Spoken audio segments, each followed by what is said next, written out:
ఇవాళ బేసికల్లీ ఇవాళ morning news కూడా పొలిటికల్ కంటే కూడా ఇవాళ మొత్తము ఒక భక్తి పారవశ్యంలో ఒక ఆధ్యాత్మిక వైపు బాగా దేశమంతా ఉన్నది అలాగే కొనసాగుతోంది. అయితే దేశమంతా రామజపం చేస్తూ ఉంటే రాష్ట్రంలో ఉన్నటువంటి మన పత్రికలు కానీ మన టీవీలు కానీ సోకాల్డ్ మెజారిటీ పత్రికలు మెజారిటీ టీవీలు కానీ ఇవన్నీ రేవంత్ రెడ్డి పెట్టుబడిలో వరద తెచ్చిండు సునామీ పట్టుకొస్తున్నాడు అని చెప్పేసి రేవంత్ రెడ్డిని జోకేటువంటి ప్రయత్నంలో ఉన్నాయి. దేశమంతా రామజపం నడుస్తూ ఉంది, రాష్ట్రంలో మాత్రం మీడియా మన రేవంత్ జపం చేస్తూ ఉంది. సో ఇదిలా ఉంటే ముందుగా అందరికీ ఇవాళ దేశంలో ఉన్నటువంటి ప్రజలందరికీ ఇవాళ అయోధ్యలో రామ మందిరాన్ని ప్రారంభిస్తూ ఉన్నారు, రాముడి విగ్రహానికి ప్రాణ ప్రతిష్ఠ చేస్తూ ఉన్నారు ప్రధాని మోడీ. సో కాబట్టి ప్రతి ఒక్కరికి రామభక్తులకు కావచ్చు, హిందువులకు కావచ్చు, ప్రతి ఒక్కరికి అందరికీ ఇవాళ పేరు పేరున అందరికీ శుభాకాంక్షలు చెప్తా ఉన్నాం. ఇక దాంతోపాటు వార్తలు చూద్దాం. దాంతోపాటు ఇవాళ ఫస్ట్ మన పత్రికలో కూడా చూడండి మిత్రులారా. సో మనం కూడా పూర్తి స్థాయిలో ఫస్ట్ పేజీ అలా 2 పేజీలు ఉంటాయి. 2 పేజీలలో సెకండ్ పేజీలోనేమో రెగ్యులర్గా వచ్చేటువంటి యాస్టేజ్గా ఫస్ట్ పేజీలో వచ్చేటువంటి వార్తలు పెట్టినాం. ఫస్ట్ పేజీలో మనం స్పెషల్గా ఇవాళ రామ మందిరానికి సంబంధించి దాన్నే ప్రధానంగా తీసుకోవడం జరిగింది. ఒకసారి చూస్తే స్వాగతమయ్యా ఓ రామయ్య, అదిగదిగో అయోధ్యాపురి, కాశ్మీర్ నుంచి కన్యాకుమారి వరకు ఆ సేతు హిమాచలం రామనామ స్మరణతో పులకించిపోతోంది. 5 దశాబ్దాల హిందూ సమాజపు కళల నిర్మాణం కళ్ళ ముందు కనబడుతుంటే బాలరాముని ప్రాణప్రతిష్ఠకు సర్వం సిద్ధమైంది.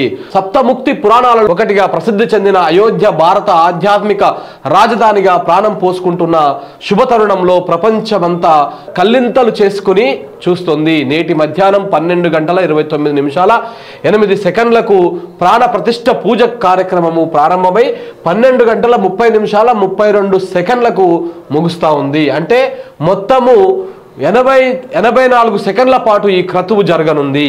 పూజా కార్యక్రమంలో 14 జంటలు పాల్గొంటాయి. సో ఇది నీలై మేఘశ్యామ రాముడికి సంబంధించినటువంటి కథ, సో గుడికి సంబంధించినటువంటి వ్యవహారం. అయితే ఈ కార్యక్రమం ఒకసారి ఈ వార్త చదివిన తర్వాత ఊర్లలో రాముని ఎట్లా కొలుస్తారు, ఊర్లలో రామ భజన ఎలా ఉంటుంది ఏంటి అనేది కూడా మీకు ఒకసారి వివరించేటువంటి ప్రయత్నం చేస్తా. ఒకరిద్దరిని మా ఊరు నుంచి ఒకరిద్దరిని ఫోన్లలో కూడా 2 పాటలు పాడించేటువంటి ప్రయత్నం కూడా చేస్తాం. అసలు ఏంటి గొప్పతనం ఏంది, మొత్తం ఇందులో ఉన్నటువంటి ఇవాళ కార్యక్రమాలు ఏందని ఒకసారి ఇక్కడ చూస్తే ఉత్తర భారతదేశానికి సంబంధించిన నగార సాంప్రదాయ శైలిలో అష్టభుజి ఆకారంలో రామ మందిరాన్ని నిర్మిస్తున్నారు. 70 ఎకరాల విస్తీర్ణంలో 70% ఎప్పటికీ పచ్చదనంతో కలకలలాడేలా ఆలయ ఆవరణ రూపకల్పన చేశారు. అహ్మదాబాద్కు చెందిన చంద్రకాంత్ సోంపుర ఆలయ నిర్మాణానికి ప్రధాన ఆర్కిటెక్ట్. 1989లో విశ్వ హిందూ పరిషత్తు నాటి అధ్యక్షుడు అశోక్ సింఘాల్ ఆదేశాలతో ప్లాన్ గీసి రెడీ చేశారు. అయోధ్యలో రామ మందిరం 2.77 ఎకరాల విస్తీర్ణంలో మొదటి అంతస్తు నుంచి గర్భగుడి శిఖరం వరకు 161 అడుగుల ఎత్తులో, ఆలయం పొడవు 360 అడుగులు, వెడల్పు వచ్చేసి 235 అడుగులు, ఒక్కో అంతస్తు 20 అడుగులతో పొడవుతో నిర్మిస్తున్నారు. మొదటి అంతస్తులో 160, రెండవ అంతస్తులో 74 స్తంభాలతో నిర్మాణ పనులు జరుగుతున్నాయని శ్రీరామ జన్మభూమి మందిర తీర్థ ట్రస్ట్ నిర్వాహకులు తెలిపారు. 3 అంతస్తుల నిర్మాణం ఇది. 392 స్తంభాలు, 44 ద్వారాలు ఉన్నాయి. సో శ్రీరామ అని రాసి ఉన్న ఇటుకలను వినియోగించారు. గర్భగుడిని రాజస్థాన్ నుంచి తెచ్చిన మక్రాన తెల్ల పాలరాతితో అద్భుతంగా తీర్చిదిద్దారు. ప్రధాన ఆలయాన్ని ఎల్ఎన్టీ కంపెనీ నిర్మించగా అక్కడ కూడా ఎల్ఎన్టీ కంపెనీ నిర్మించిందా? ప్రధాన ఆలయాన్ని ఎల్ఎన్టీ కంపెనీ నిర్వహించగా ఉపాలయాలను ఇతరత్ర నిర్మాణాలను టాటా కన్సల్టెన్సీ ఇంజనీరింగ్ లిమిటెడ్ నిర్మిస్తున్నది. సో ప్రపంచవ్యాప్తంగా 7 ఖండాలలోని 115 దేశాల్లో నదులు సముద్రాల నుంచి తీసుకొచ్చిన నీటిని 2587 ప్రాంతాల మట్టిని రామాలయ నిర్మాణానికి వాడారు. నిర్మాణంలో ఎక్కడ ఇనుమును వినియోగించలేదు. రాజస్థాన్ నుంచి రాయి, తెలంగాణ, కర్ణాటక నుంచి గ్రానైట్ను ఉపయోగించారంట. సో అందులో ఆ గుడి ప్రత్యేకత ఏంది అంటే ఈ విధంగా ఉందన్నమాట. ముగ్ధ మనోహర బాలరాముడు గర్భగుడిలో ఉండే బాలరాముడి విగ్రహాన్ని మైసూరుకు చెందిన శిల్పి అరుణ్ యోగిరాజ్ చెక్కారు. 51 అడుగుల ఎత్తులో బాలరాముడు కొలువుదీరనున్నాడు. 1.5 టన్నుల బరువు గల కృష్ణశిలను వినియోగించారు. కృష్ణశిల అంటే నల్ల రాతి అన్నమాట. ముంబైకి చెందిన వసుదేవ్ కామత్ రాయ్ లల్లాకు సంబంధించినటువంటి స్కెచ్లు వేసి ఇచ్చారు. సో విగ్రహాన్ని ప్రతిష్ఠించేందుకు గాను 8 అడుగులు ఎత్తు 4 అడుగుల వెడల్పు గల పాలరాతి సింహాసనాన్ని కూడా సిద్ధం చేసి ఉంచారు. ఇక రాముని గుడి గంటలు, అయోధ్య రామాలయానికి అవసరమైన మొత్తం 48 గంటలు, అవసరమైనవి మొత్తం 48 గంటలు తమిళనాడులోని నామక్కల్లో తయారయ్యాయి. So Shri Andal moulding works చెందిన రాజేందర్, అంటే ఇక్కడ ఏది ఇనుము వాడలేదన్నారు, మరి ఇనుములో గంటలు అంటే ఓహో ఇత్తడి అంటారు. 70 కేజీల బరువున్న గుడి గంటలు 5, అలాగే 60 కేజీల బరువు ఉన్నటువంటి గుడి గంటలు 6, ఇంకా 25 కేజీల బరువు ఉన్నటువంటి గుడి గంట 1, మొత్తము 12 పెద్ద గంటలు 36 చిన్న గంటలు తయారు చేయాలని ఆదేశించినట్లు రాజేందర్ తెలిపారు. కర్ణాటకలోని బెంగళూరుకు చెందిన వ్యాపారవేత్త ఆయన రామాలయానికి గంటలు సరఫరా చేయబోతున్నారట. ఇక 8,000 మందికి పైగా అతిథులు వస్తున్నారు. ప్రధాని నరేంద్ర మోడీతో పాటు దేశంలోని పలువురు ప్రముఖులు ప్రాణ ప్రతిష్ఠ కార్యక్రమంలో పాల్గొననున్నారు. 8,000 మందికి ట్రస్ట్ తరపున ఆహ్వానాలు పంపారు. వారిలో 4,000 మంది సాధువులు ఉన్నారు. 2-3 వేల మంది వివిధ రంగాలకు చెందినటువంటి ప్రముఖులు ఉన్నారన్నమాట. 2,000 క్వింటాల పూలతోటి అలంకరణ చేస్తున్నారంట మొత్తం. సో సుమారు 2,000 క్వింటాల పూలతో అయోధ్య నగరాన్ని అలంకరించనున్నారు. అంతేగాక అయోధ్య నగరం అంతా రాముడి భారీ కటౌట్లు ఏర్పాటు చేశారు. ఆలయాన్ని మొత్తం దీపాలతో నింపారు. ఇవి సందర్శకులను ఎంతగానో ఆకట్టుకోనున్నాయి. ఆలయ ట్రస్ట్ ఆహ్వానించిన 55 దేశాల విదేశీ ప్రతినిధులు ఆదివారం సాయంత్రం నాటికి అయోధ్యకు చేరుకున్నట్లు తెలుస్తోంది. అలాగే భారత్లో సుమారు 7,000 మందికి పైగా ప్రముఖులకు ఆహ్వానాలు అందినాయి. అయితే ఇక్కడ మనం మాట్లాడుకోవాలి, కొన్ని విషయాలలో చెప్పాల్సి వస్తుంది. మరి ఎందుకంటే ఇంతమందిని పిలిచారు కానీ ఈ దేశ రాష్ట్రపతి అయినటువంటి ఒక గిరిజన మహిళకు ఆ ముర్ము గారికి ఆహ్వానం పోయిందా? ఆమె రావడం లేదు ఇక్కడికి, అసలు ఆమె ఈ కార్యక్రమానికి రావడం లేదు. మరి ఆమె వస్తే మోడీ గారు హైలైట్ కావాలనుకున్నారా మరేందో కానీ ఆమె ఈ కార్యక్రమానికి రావడం లేదు. అతిథులకు రాగ్ బాజ్ బహుమతులు అంట. రేపటి నుంచి రామమందిరంలో సాధారణ ప్రజలను అనుమతించనున్నారు. ఈ నేపథ్యంలో కట్టుదిట్టమైనటువంటి భద్రతా ఏర్పాట్లు చేశారు. యూపీ డీజీపీ విజయ్ కుమార్ భద్రతా ఏర్పాట్లను పర్యవేక్షిస్తున్నారు. ఆలయ పరిసరాల్లో 25,000 మందికి పైగా యూపీ పోలీసులు మోహరించారు. ప్రతిష్టాత్మక వేడుకలకు హాజరయ్యే ప్రతినిధులను స్వాగతించడానికి, సత్కరించడానికి, రామరాజుతో కూడిన బహుమతులను అందజేయడానికి రామ జన్మభూమి ట్రస్ట్ ఏర్పాటు చేసింది. ఇక రామయ్యకు ముత్యాల హారం మన హైదరాబాద్ నుంచే పోతోంది. హైదరాబాద్ అనగానే పెర్ల్ సిటీ అని అందరికీ తెలిసిందే. అందుకే ప్రత్యేకమైనటువంటి ముత్యాలను ఏరి అయోధ్య రామయ్యకు బహుకరిస్తున్నారు. తార్నాకకు చెందిన ముత్యాల వ్యాపారి వెంకటదాసు అయోధ్య రామయ్య కోసం 8 ఫీట్ల పొడవైనటువంటి ముత్యాల హారాన్ని తయారు చేశారు. హైదరాబాద్ ముత్యాలకు చాలా ఫేమస్. సో అందుకే అందమైనటువంటి ముత్యాలను రాముల వారికి అందేలా ప్లాన్ చేస్తున్నట్టు ముత్యాల వ్యాపారి చెప్పిండంట. ఇక రామ మందిరానికి అయోధ్య తలుపులు. సో మన ఈ అయోధ్య తలుపులు కూడా తెలంగాణ నుంచే పోతున్నాయి. అయోధ్యలోని రామ మందిరంలో ఉపయోగించే తలుపులు హైదరాబాదు న్యూ బోయిన్పల్లిలోని అనురాధ టిమ్మర్ డిపోలో రూపుదిద్దుకున్నాయి. నిరుడు జూన్లో ఈ తలుపులు తయారీ పనులు మొదలయ్యాయి. అప్పటి నుంచి తమిళనాడుకు చెందిన కుమారస్వామి, రమేష్తో పాటు 60 మంది నిపుణులైన కళాకారుల బృందం ఈ తయారీ కార్యక్రమాని కోసం రాత్రింబవలు కష్టపడింది. సో తయారీలో బలార్ష టేకును ఉపయోగించారు. అలా బంగారు పూతతో కూడిన 18 ప్రధాన ద్వారాల తలుపులతో పాటు మరో 100 తలుపులను తయారు చేసిరంట. సో ముత్యాల హారము, తలుపులు, దాంతోపాటు గ్రానైటు, పాలరాతి కూడా మన తెలంగాణ నుంచి పోయిందనమాట. ఇక భాగ్యనగరం పాదుకలు, ఇది కూడా హైదరాబాద్ నుంచేనా? సీతారామచంద్రుడికి సుమారు 1.03 అంటే 1,03,00,000 విలువైనటువంటి బంగారు పాదుకలను నగరానికి చెందినటువంటి అయోధ్య భాగ్య నగర సీతారామ ఫౌండేషన్ తయారు చేయించింది. వెండిపై బంగారు తాపడంతో 13 కేజీల బరువుతో రూపొందించిన ఈ 2వ జత పాదుకలను పాత బోయిన్పల్లిలోని హస్మత్పేటలో ఉన్న శ్రీ శ్రీ శ్రీ మధ్విరాట్ కళా కురీట్లో తయారు చేశారు. ఇది తమ అదృష్టంగా భావిస్తున్నామని శిల్పి రామలింగాచారి అన్నారు. మన చారి గారికి అద్భుతంగా దక్కిందనమాట ఆ అవకాశం. నేపాల్ నుంచి కానుకలు. అయోధ్య రాముడికి నేపాల్ నుంచి 1100 కానుకలు వచ్చాయి. నేపాల్లోని జానకి మందిర్ పూజారి రామయ్యకు బట్టలు, ఆభరణాలు, మంచము, టేబుల్, కుర్చీ, స్టవ్, వెండి పాత్రలు, రకరకాల మిఠాయి సహా పలు వస్తువులను రామ జన్మభూమి తీర్థ ట్రస్ట్ క్షేత్ర ట్రస్ట్ కి అందించారంట. నేపాల్ను సీతమ్మ తల్లి పుట్టిన ప్రాంతంగా భావిస్తారన్న విషయము తెలిసిందే. ఇక అయోధ్య నుంచి వారణాసికి రామజ్యోతి అంట. ఇవాళ అయోధ్య నుంచి రామజ్యోతి కాశీకి బయలుదేరనుంది. కాశీకి చెందినటువంటి నజ్నీన్ అన్సారీ, నజ్మా ఫర్వీన్ అనే ముస్లిం మహిళలు రామజ్యోతిలో వారణాసిలో అడుగు పెడతారు.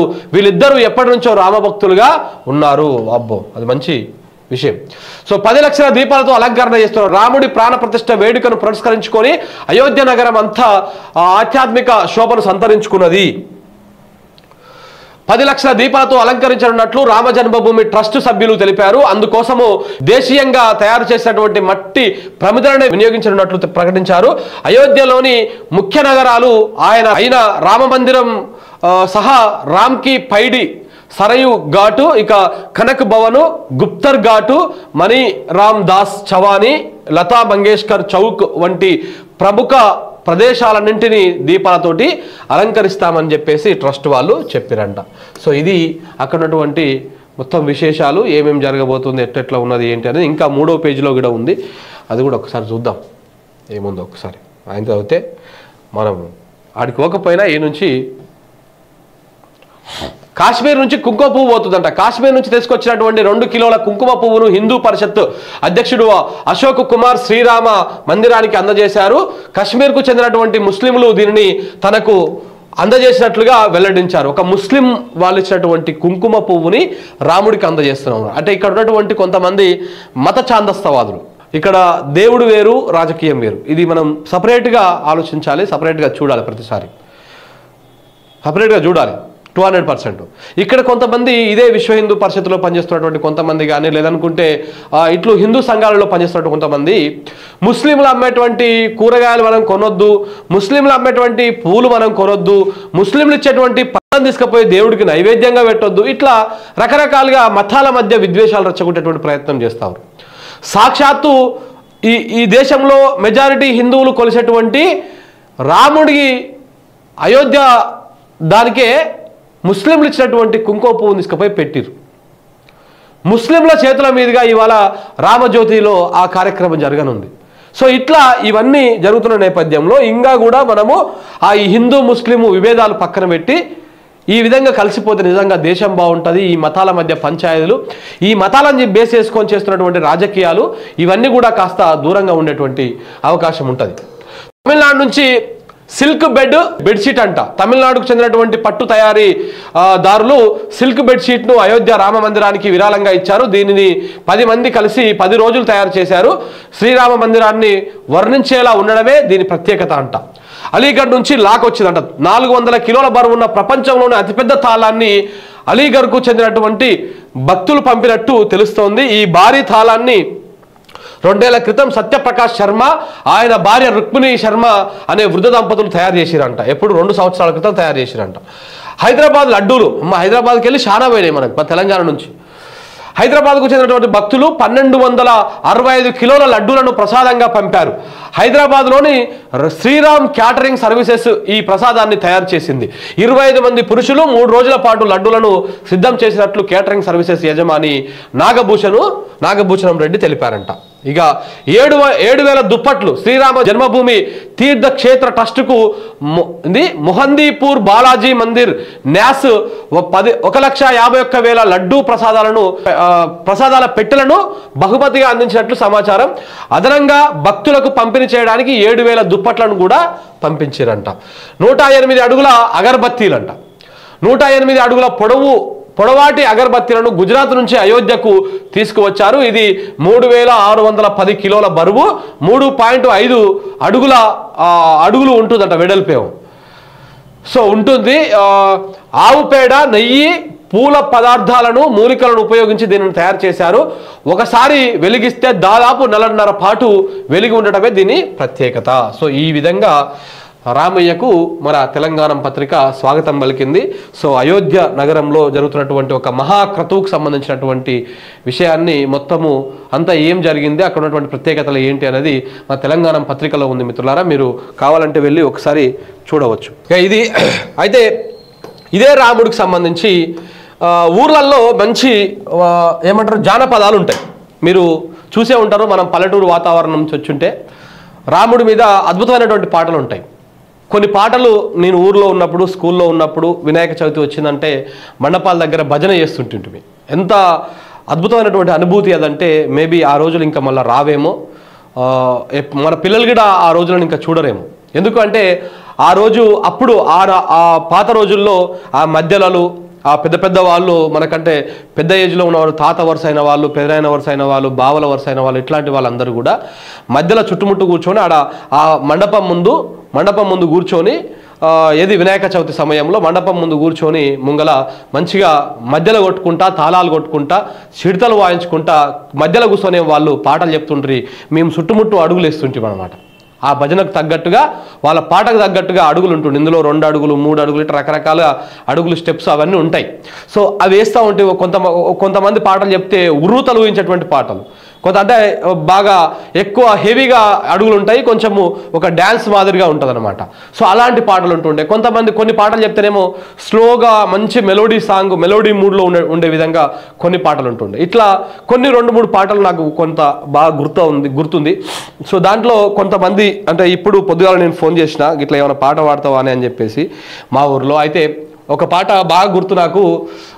ఒక పాట అప్పుడు చిన్నప్పుడు వీళ్ళు చెప్తా ఉంటుండ్రి, ఏంది, ఆలాకించుము రామ నీలా మేఘశ్యామ నీలా మేఘశ్యామ నిన్నే నమ్మితి రామ నిన్నే నమ్మితి రామ అని ఈ పాటలు అప్పుడు ఊర్లల్లో బాగా వాడుతుండ్రి. అసలు భజన పాటలు, ఇలాంటి పాటలు పాడుతున్నటువంటి నాకు పెదనాయన వరుస అవుతాడు, ఒక ఆయన బావ వరుస అవుతాడు. సో వాళ్ళతో ఒక్కసారి మాట్లాడి వాళ్ళ నోటి నుంచి 2-3 పాటలు పాడించేటువంటి ప్రయత్నం చేస్తాయి. ఎందుకంటే దేశమంతా రామజపంలో ఉన్నది. సో మనం కూడా ఒకసారి రాముణ్ణి కొలుచుకొని, ఈ హిందువుల ఆరాధ్య దైవమైనటువంటి రాముణ్ణి కొలుచుకొని మనం మిగతా కార్యక్రమాలు చేసుకుందాం మిత్రులారా. ఒక్కసారి వారితో నేను ఆ పాట పాడిస్తా.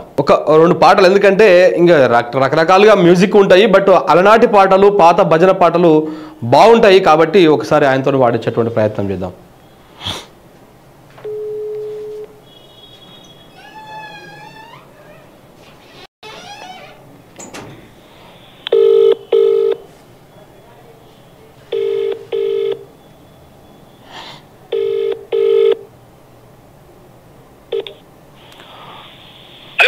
హలో బావా,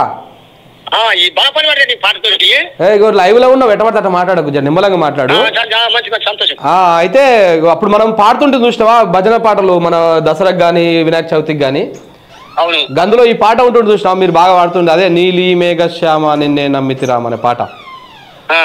ఆ పాట ఒక 2 చరణాలు వాడు, 2 పల్లవో చరణమో ఏదో ఒకటి, ఎంతవరకు వస్తే అంతవరకు. లైవ్ లో ఉన్నావు, అందరు వింటారు నీ పాటని ఇప్పుడు. సంతోషం. పాడు పాడు. ఇప్పుడే గారం వచ్చా బండినా ఇంట్లో ఫోన్ చేస్తాను అంతే. పర్లేదు పాడు. గట్లా మీరు పాట స్టార్ట్ చేసేటప్పుడు అంటారు చూసినావా బావా, మీరు పాట స్టార్ట్ చేసేటప్పుడు ఏదో రమా రమణ గోవిందు హా అంటారు చూసినావు, అగో గట్లా స్టార్ట్ చేయాలి. అట్లా స్టార్ట్ చేస్తేనే పాత రోజులు గుర్తుకొస్తాయి మళ్ళీ మనకు. గుర్తుకొస్తాయి. అవును.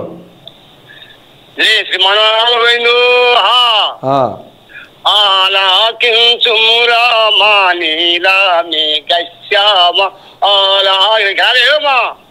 ఆలాకించుము రామ నీలా మేఘశ్యామ నీలా మేఘశ్యామ నీలా మేఘశ్యామ నీలా మేఘశ్యామ నిన్నే నమ్మితి రామ నీలా మేఘశ్యామ నిన్నే నమ్మితి రామ నీలా మేఘశ్యామ నిన్నే నమ్మితి రామ నిన్నే నమ్మితి రామ ఆలాకించుము రామ నీలా మేఘశ్యామ నీలా మేఘశ్యామ అలనాడు నల భూపతి కలిమాయా దీనుడై అలనాడు నల భూపతి కలిమాయా దీనుడై అడవి భూములు తిరిగి అలసట జండగలేదా నీలామె కశ్యామ నిన్నే నమ్మితి రామ. ఇట్లా అప్పుడు నిజంగా ఒకటి బావా ఒక ముచ్చట ఎట్లా ఉంటుండే అంటే ఇప్పుడు జమాన్లో మనం మీ చిన్నపిల్లలు ఉన్నప్పుడు మీరు మధ్యలో పట్టుకొని ఊర్లో ఏదైనా వినాయక చవితి అయినా దసరా పండుగ రోజు జమ్మికి వెళ్తాప్పుడు ఎట్లా ఉంటుండే ఆ వాతావరణం ఆ పరిస్థితులు ఎట్లా ఉంటుండే? అది మంచిగా సత్యానాథం చేస్తే పని చేస్తే కార్తీక మాసం వస్తే కూడా భజన చేసేది కదా బాగా ఊర్లలో చెత్తగా. మీ ఆయన మీ ఇంట్లో కూడా చేస్తుందా? మీ ఆయన చిన్నగా ఉంటుంది అప్పుడు. అవును అవును చిన్నగా ఉంటుంది అప్పుడు పళ్ళు చాయ్ పోసేది అంటే ఇప్పుడు అట్లాంటి పరిస్థితులు లేవు కదా ఊర్లలో. ఇప్పుడు వినాయక చవితి వచ్చిందంటే మొత్తం డీజే పాటలు డిచ్చుకు అయిపోయినట్టు. డిస్కు ఇప్పుడు ఈ మాట బామ్మది. అవును ఈ మాట కేర్ చేయరు. అంతే అంతే. అంటే ఏం లేదు ఇవాళ ఎందుకు చెప్పిన అంటే ఈ ముచ్చట ఇలా మొత్తం అయోధ్యలో రామ మందిరం ఓపెనింగ్ ఉంది తెలుసు కదా. అవునవును జర్రా ఇవాళ అంతా కొంచెం దేశం అంతా భక్తి మూడ్ లో ఉంది. దాని గురించి పాత్రలు ఒకసారి గుర్తు చేసుకుందామని నీకు ఫోన్ చేసి. సంతోషం సంతోషం మళ్ళీ చేస్తా. Okay okay right. ఇంకొకటి పెద్దనాయన నమస్తేనే. నేను రాజుని మాట్లాడుతున్నా. పాడతావా? ఒక చిన్న పాట పాడాలి ఈ రాముని మీద. మనం భజన అప్పుడు పాడుతుంటే భజన టైంలల్లో ఊర్లల్లో ఏం పాడవాలి చెప్పు. అప్పుడు నువ్వు వాడిదిగా ఇంత ముందుకు ఒకసారి చేసినప్పుడు అది భద్రాచలం రాముని మీద వాడిని చూసినావు భజన పాట పాడు. భద్రాచలములో గోదావరి అందునా రంగ భద్రాచలములో జలకమాడిరి రాముల పూజ చేసిరి రంగా జలకమాడిరి. చైత్ర శుద్ధ నవమి రోజు 2 దాములప్పుడు శ్రీరామచంద్రునకు తలంబ్రాలు పోసిరట జలకమాడిరి. రాముల పూజ చేసిరి రంగా జలకమాడిరి. మల్లె పూల దండ శ్రీరాముల మెడ నిండా మల్లె పూల దండ సన్న జాజుల దండ సీతమ్మ మెడ నిండా సన్న జాజుల దండ జలకమాడిరి. రాముల పూజ చేసిరి రంగా జలకమాడిరి. తిరుసుద నవమి రోజు 2 దాములప్పుడు శ్రీరామచంద్రునకు తలంబ్రాలు పోసిరట జలకమాడిరి. రాముల పూజ చేసిరి రంగా జలకమాడిరి. ఇది ఇంకా ఉన్నాయా ఏమన్నా ఇంకా వాడతావా? గుర్తుకొస్తున్నాయా? ఉంగరమా యుంగరమా నా ముద్దు యుంగరమా నాదాగ్ని సాక్షిగా నన్ను పెళ్లి ఆడిన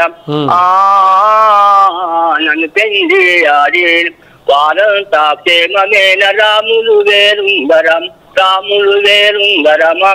ఏకాశి శివరాత్రి ఏకామై పారంగ ఏలాగు వస్తివటే రాములు వేరుంగరమం ఏలాగు వస్తివటే రాములు వేరుంగరమం. ధరణిలో దసరా తారాదు మామామాయు ఆరంతా క్షేమమేన రాములు వేరుంగరమ రాములు వేరుంగర. ధరణిలో జేనాకారాదు మా తండ్రి వారంతా క్షేమమేన రాములు వేరుంగరమా. ఉంగరమా యుంగరమా నాము యుంగరమా. ఎగసారెక్కలు లేవు నడుబా కాలు లేవు ఎలాగూ వస్తివటే రాములు వేరుంగర. అంటే ఇట్లా అప్పుడు రాముల వారి ఉంగరాన్ని సీతాదేవికి దొరికితే అంటది కదా లంకలో అంటది అప్పుడు ఆ లంక ఈ అన్ని పోతా లంకకు. అవునవును. పోతే అప్పుడు ఆ సీతాదేవి నమ్మలేదు. పోతే ఇక ఉంగరం చూపిస్తే నమ్మింది. ఎక్కడ వచ్చినావు ఏం వచ్చినావని. అప్పుడు అంటే ఫస్ట్ ఆంజనేయ స్వామి పోయి ఇగో నేను రామదూతను అంటే నమ్మలేదు అనమాట. ఫస్ట్ సీత నమ్మలే ఎన్నోసార్లు పోయిందా పాట వేసుకొని అన్ని వేసుకొని పోయింది రామదమ్మ. పోతే ఇక నమ్మలే. ఈ ఉంగరం చూపించాక నమ్మింది సీతాదేవి. అప్పుడు నమ్మింది. అట్లా ఎట్లొచ్చినావు ఏడంగా వచ్చినావు నీకు రెక్కలు లేవు కాళ్ళు లేవు సప్త సముద్రాలు దాటి ఎట్లొచ్చినావు అని చెప్పి అడుగుతుంది అనమాట ఉంగరాన్ని.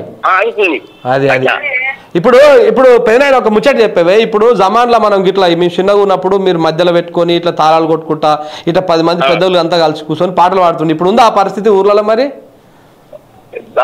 అంటే మామూలుగా ఏమైనా వాళ్ళకి ఏమైనా పంచాయతీలు తుంకలు మందు రాజకీయం అంతే అయిపోయింది. ఇదంతా మర్చిపోతున్నారు మెల్లగా జనాలు కదా. కానీ కాపాడుకోవాలి. అంటే మళ్ళీ నెక్స్ట్ మీ తరం పోతే నెక్స్ట్ మళ్ళీ ఎవరు ఈ ముచ్చట్లని చెప్పేది ఈ పాటలు వాటితో ఎవరు ఉంటారు? ఇంకా ఉంటారంటే ఉంటారు, ఉండకేం చేస్తారు కొన్ని చాలా మంది. Right right. రావణి పాట పాడుతుంది చూడు.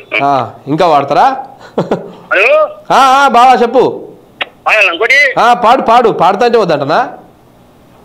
దశరథరామా నన్ను బ్రోవ వేరచుకున్నదామ దశరథరామా మారి ససుబాబులొచ్చి ఏగ్యమంత పాడు చేసి హరి ససుబాబులొచ్చి ఏగ్యమంత పాడు చేసి దశరథరామా దశరథరామా నన్ను బ్రోవ వేరచుకున్నదామ దశరథరామా వెతిగొర వినుమా పసిపాపలేము చేయగలరు మునిగొర వినుమా ఎత్తిగొర వినుమా పసిపాపలేమి చేయగలరు దశరథరామ.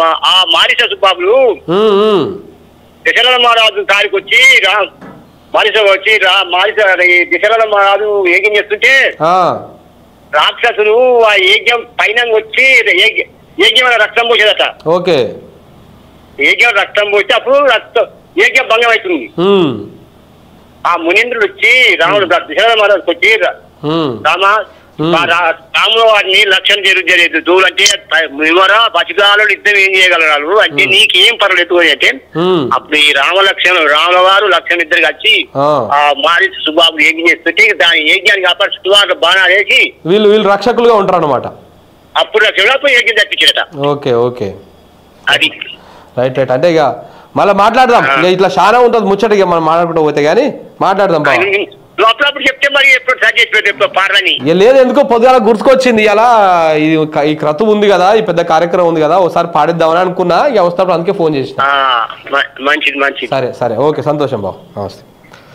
ఇట్లా అంటే ఊర్లల్లో ఇలాంటి కార్యక్రమాలు ఇట్లాంటివి బేసిక్గా పల్లెటూరులో ఉండే ప్రతి ఒక్కరికి తెలిసే ఉంటుంది. అంటే ఈ పాటలు, ఈ పదాలు, ఈ భజన, ఇట్లాంటి కార్యక్రమం మొత్తం ఎక్కువ వినాయక చవితికి, కార్తీక మాసంలో, దాంతోపాటు ఎప్పుడు దసరా పండుగకి మనం జమ్మికి వెళ్తాం కదా, జమ్మికి వెళ్ళే టైంలో ఊరి మధ్యలో పెట్టి అక్కడ మధ్యలో కొట్టుకుంటా తాళాలు చిడతలు వాయించుకుంటా ఎక్కువ భజన పాటలు ఇట్లాంటివి పాడుతూ ఉండే. సో అందుకే ఈ కార్యక్రమం సందర్భంగా అది నాకు గుర్తుకొచ్చింది.